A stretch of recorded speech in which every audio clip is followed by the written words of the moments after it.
এইটো পকেটতে দাদা অসমীয়া আলু গুটি নে এইটো অসমীয়া আলু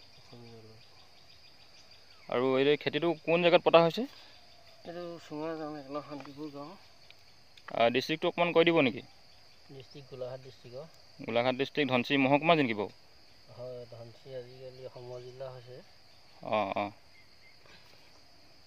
আৰু অসমীয়া আলুগুটিৰ লগতে আপুনি আৰু অন্য কিবা খেতি পাতিছে নেকি পিঁয়াজ থাকিব লগত পিঁয়াজ আৰু লাই মূলা দিয়া হ'ব পালেং দিয়া হ'ব ধনিয়া কৰা হ'ব আৰু এতিয়া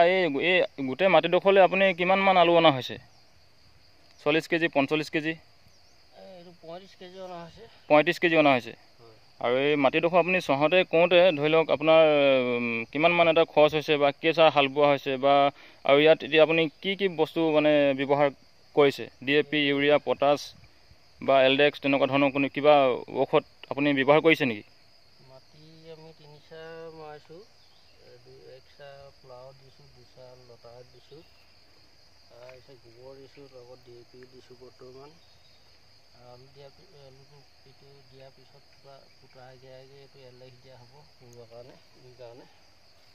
আৰু এতিয়া যিটো আপুনি 35 কেজি আলু আনিছে এই 35 কেজি আলুত আপুনি কিমানমান এটা ওলাব বা আপুনি পাম বুলি মনত ভাবি থৈছে বা আশা আছে আপোনাৰ 35 কেজি আলুটো ভালকৈ হ'লে মানে এইটো তোমাৰ প্ৰায় 10-12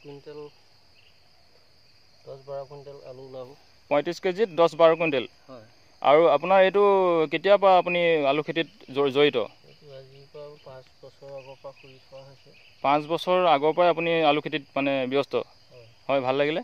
আৰু এইফালে আমাৰ এজন ব্যক্তি তেওঁ সেইটো কি আলু খেতি সেইটো মানে কি আলু ধৰি লওক দি থোৱা হৈছে